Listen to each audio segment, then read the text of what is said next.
Hey everyone, in today's video I'll be staining the top here on my $10 estate sale dresser. If you're new to the channel, welcome. My name is Garrett. Every Sunday at 7 p.m. I upload a brand new video on a piece of furniture that I'm working on. So make sure you hit the thumbs up and subscribe today. Without further ado, let's get straight into this video. So a couple months ago I picked up this nice looking dresser. I painted it yellow and now the time has finally come to put a nice fresh coat of brown stain.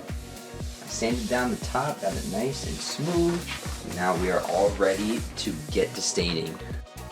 So I'm gonna cover the whole top with this stain, give it a nice light rub. We're gonna wipe on and then wipe off.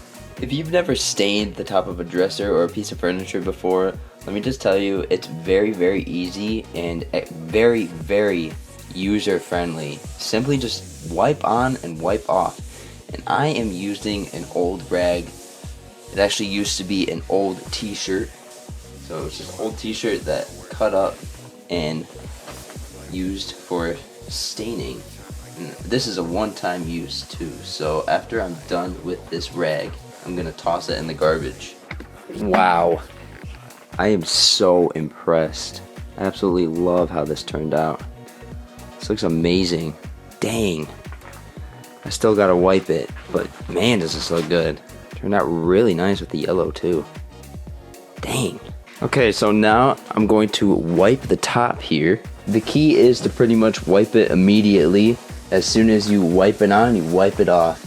And then a second coat can be applied after 2 hours of dry time. Give it one more wipe. This looks really good. So thank you so much for watching, and come back next week. I'm gonna have the new hardware holes drilled and the new pieces of hardware installed, and this dresser will be finished and being placed on Facebook Marketplace. Thanks a lot for spending some time with me today. Hopefully I'll catch you next week. Take care and have a great day.